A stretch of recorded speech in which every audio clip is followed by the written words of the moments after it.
हमने topic start करना है एलिमेंट्स, कंपाउंड एंड मिक्सचर। अगर हम देखें इस दुनिया के अंदर मैटर जो है वो 3 फॉर्म्स के अंदर पाया जाता है। Matter, present in this world in 3 forms. 3 हालतों के अंदर मैटर जो है वो पाया जाता है। वो 3 हालतें कौन कौन सी हैं?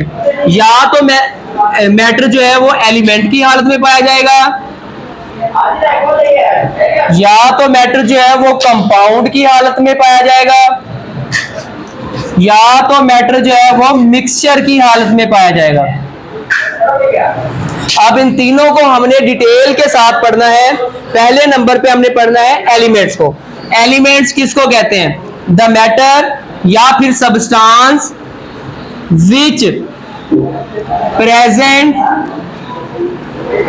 In pure state.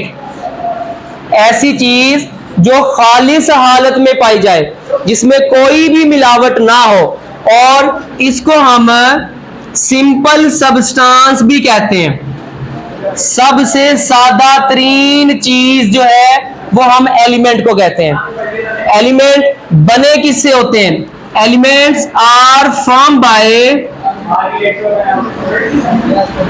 Same kind of atoms. Same kind of atoms. एक तरह के एटम से जो चीज मिलके बनी हुई होगी उसे हम एलिमेंट कहते हैं। और इसके अलावा it can not be broken down.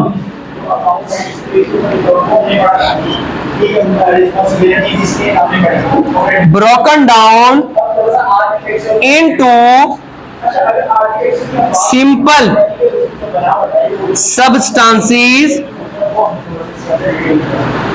by any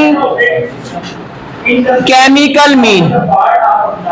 हम कोई भी केमिकल्स का इस्तेमाल करके या केमिकल रिएक्शंस का इस्तेमाल करके हम एलिमेंट्स को सादातर अशिया में तब्दील नहीं कर सकते। फॉर एग्जाम्पल, ये हमारे पास एक लोहे का रॉड है जिसे हम आयरन भी कहते हैं। अब ये जो आयरन का एक रॉड है ये लाखों एटम से मिलके बना हुआ होगा, लेकिन इसमें जितने भी एटम होंगे वो सारे के सारे किसके होंगे? आयरन के या लोहे के होंगे। ये नहीं होगा कि इसके अंदर गोल्ड का कोई एटम होगा या फिर सिल्वर का कोई एटम होगा या किसी दूसरे एलिमेंट का कोई भी एटम होगा, बल्कि सारे के सारे एटम किसके होंगे? आयरन के होंगे। इसलिए हम कहते हैं same kind of atoms. Element की पहचान ये है कि ये एक जैसे एटम से मिलके बनता है। दूसरे नंबर पे हमने क्या पढ़ा कि एलिमेंट को तोड़ा नहीं जा सकता इनटू सिंपल सब्सटेंसेस, सादा दरअशिया में, बाय एनी केमिकल मींस, किसी भी कीमियाई तरीके से। फॉर एग्जांपल, ये हमारे पास आयरन का रॉड है, अगर हम इसको रिएक्शन करवा देते हैं किसी एसिड के साथ या किसी भी चीज के साथ इसका रिएक्शन करवा देते हैं तो ये आयरन का आयरन ही रहेगा। या हम इसको मेल्ट कर दें, ठीक है, इसको इतना ज्यादा हीट कर दें कि ये लिक्विड में कन्वर्ट हो जाए, फिर भी ये किसके एटम रहेंगे? आयरन के ही एटम रहेंगे। मतलब एक सिंपल चीज जिसमें सारे के सारे उसके अपने ही एटम हो और उसको तोड़े तो फिर भी वो जो है उसी के एटम्स रहे, किसी और चीज में चेंज ना हो जाए, उसे हम क्या कहते हैं? एलिमेंट्स कहते हैं। अब हमने देखना है एलिमेंट्स जो है वो कितनी हालतों में पाए जाते हैं। एलिमेंट्स या तो मेटल्स होते हैं या एलिमेंट्स जो है वो नॉन मेटल्स होते हैं, या तो एलिमेंट्स जो है वो मेटलॉइड्स होते हैं। अब एलिमेंट्स जो है वो मेटल्स भी होंगे, नॉन मेटल्स भी होंगे और मेटलॉइड्स। मेटल्स और नॉन मेटल्स की पहचान आपने ऐसे करनी है कि मेटल्स वो एलिमेंट होते हैं जिनमें से इलेक्ट्रिसिटी गुजर जाती है, जैसे कि आयरन हो गया, गोल्ड हो गया, सिल्वर हो गया, कॉपर हो गया। ये सारे के सारे ऐसे मेटल्स हैं जिनमें से इलेक्ट्रिसिटी गुजर जाती है। और नॉन मेटल्स हम कौन से एलिमेंट्स को कहते हैं? जिनमें से इलेक्ट्रिसिटी नहीं गुजरती, जैसा कि क्लोरीन हो गया, फ्लोरीन हो गया, आयोडीन हो गया। ये सारे के सारे नॉन मेटल्स हैं। उसके बाद मेटलॉइड्स। मेटलॉइड्स इन दोनों की जैसी प्रॉपर्टीज रखने वाले एलिमेंट्स होते हैं, उन्हें हम मेटलॉइड्स कहते हैं। अब उसके बाद एलिमेंट्स जो है वो एटम्स की हालत में भी पाए जाते हैं, अकेले एटम्स, और मॉलिक्यूल्स की हालत में भी पाए जाते हैं। मतलब दो एक तरह के एटम मिलके मॉलिक्यूल्स भी बना देंगे, लेकिन होंगे वो एलिमेंट ही। उसकी हम एग्जांपल्स भी करेंगे। उसके बाद एलिमेंट जो है वो आइसोटॉप्स की फॉर्म में भी पाए जा सकते हैं, और एलिमेंट जो है ये नोबल गैसेस की फॉर्म में भी पाए जा सकते हैं, नोबल गैसेस।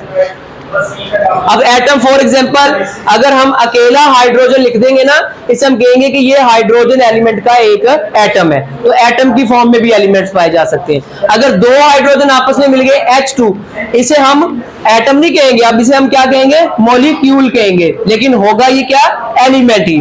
अब उसके बाद है आइसोटॉप। आइसोटॉप को जानने के लिए आपको एटम का स्ट्रक्चर का पता होना चाहिए।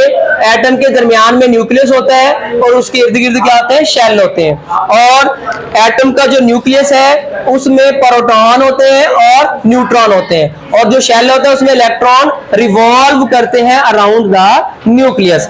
अब एटम की दो प्रॉपर्टीज हैं, एटॉमिक नंबर और मास नंबर।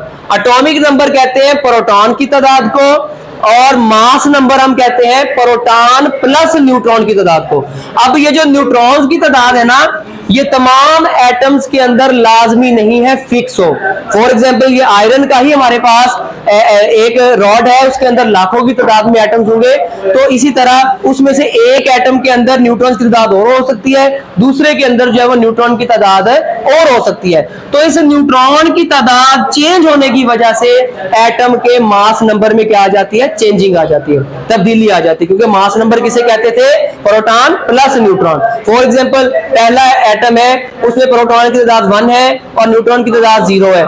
इसी तरह अगर एक और एटम है हमारे पास, उसमें प्रोटॉन की तादाद 1 ही है, न्यूट्रॉन की तादाद भी 1 हो गई, इसका मास नंबर कितना हो जाएगा, 2, और इसका मास नंबर कितना होगा, 1।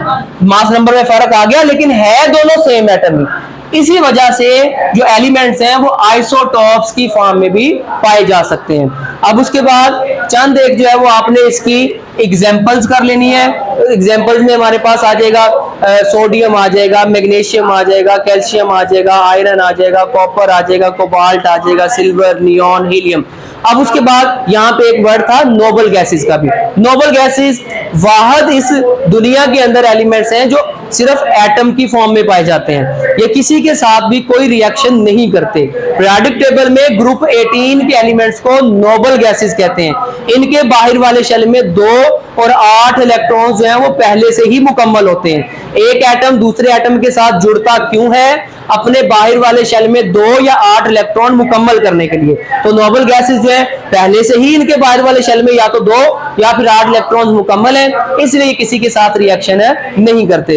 तो उसके बाद नेक्स्ट आपने पढ़ना है एलिमेंट्स सॉलिड हालत में भी पाए जाते हैं, लिक्विड हालत में भी पाए जाते हैं, और गैसेस की हालत में भी पाए जाते हैं। लेकिन सबसे ज्यादा जो एलिमेंट इस दुनिया के अंदर पाए जाते हैं वो किस फॉर्म में है, सॉलिड फॉर्म में।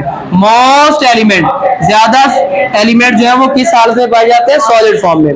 जबकि लिक्विड्स और गैसेस जो है वो क्या है, फ्यू हैं। इनके नाम भी 2-2, 3-3 आपने याद कर लेने हैं। गैसेस में आपके पास हाइड्रोजन आ जाएगा, ऑक्सीजन आ जाएगा, नाइट्रोजन आ जाएगा, ये गैसेस एलिमेंट्स हैं। उसके बाद लिक्विड्स में आपके पास आ जाएगा ब्रोमीन आ जाएगा, फ्रेंशियम आ जाएगा, जेलियम आ जाएगा, ये सारे के सारे क्या हैं, ये लिक्विड्स एलिमेंट्स हैं। क्लियर हो गया एलिमेंट्स के बारे में।